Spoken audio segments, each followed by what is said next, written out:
Imagine you're suddenly wealthy and overnight people start treating you differently, praising every word you say. But is it really you they're admiring, or is it something else entirely?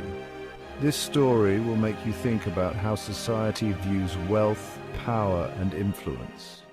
In today's video, we're diving into the story of a poor man who found a buried treasure and became rich. He noticed that his words carried a very different weight when he became wealthy. Let's explore what this teaches us about the influence of money and the way society treats the rich versus the poor. By the end of this video, we'll uncover a powerful lesson about wealth, complacency, and the troubling ways society praises people not for their merit, but for their status. The story begins with a poor man living a modest, overlooked life. One day, he stumbles upon a buried treasure and his life changes overnight. From being ignored or dismissed, suddenly he's celebrated, but not for any reason he expected.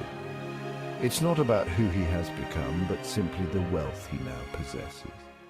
His friend, curious about how his life had changed, asked him, "What's the difference between being rich and poor?" It's a question many of us may have wondered about. The man's answer is eye-opening, and it reveals a truth about society that's hard to ignore. He says, "When I was poor, people used to tell me to stop talking nonsense. But now that I'm rich, they say that flowers are coming out of my mouth." This line is so striking because it shows how society often equates wealth with wisdom, regardless of the content of what's being said. The story highlights a double standard. When the man was poor, his words were dismissed. He was seen as irrelevant even if what he said had value. But once he became rich, his words, regardless of substance, were praised as if they were pure genius.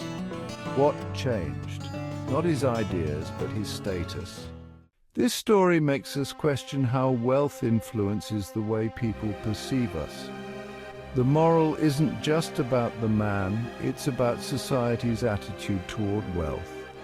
It teaches us that people often value appearance over substance, status over real contribution. Ask yourself, are the wealthy truly more capable, or does society just treat them that way because of their material success? This story suggests that people who gain wealth are often praised, not because they're smarter or better, but simply because they have more. It's not about merit, it's about perception. This is where complacency comes in. Once society begins to admire someone purely for their wealth, it's easy to overlook their flaws or shortcomings. This complacency causes us to praise the unworthy, ignore the underprivileged, and value material success over character. In the story, we see that complacency blinds people. It's called a deadly disease because it leads us to idolize individuals for superficial reasons. We become content with praising the wealthy or the powerful, regardless of their true worth, and we overlook their incompetence or lack of substance. This story isn't just about personal wealth, it extends to those in positions of power, like incompetent officials or unworthy rich people who, through status alone, command respect they don't deserve. They're often praised because of their wealth or position, not because of their actions or abilities. Let's pause and reflect. Why do people value wealth so much? Is it because we see money as a symbol of success and intelligence? The story teaches us that we are often too quick to attribute value to people based on their wealth, even when their actions or words haven't changed at all.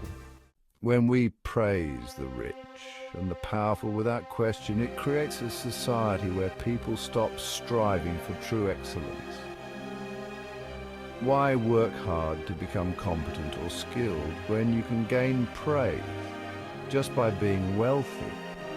This complacency weakens society, creating a culture where mediocrity is rewarded simply because it's attached to money or power. This mentality affects us all.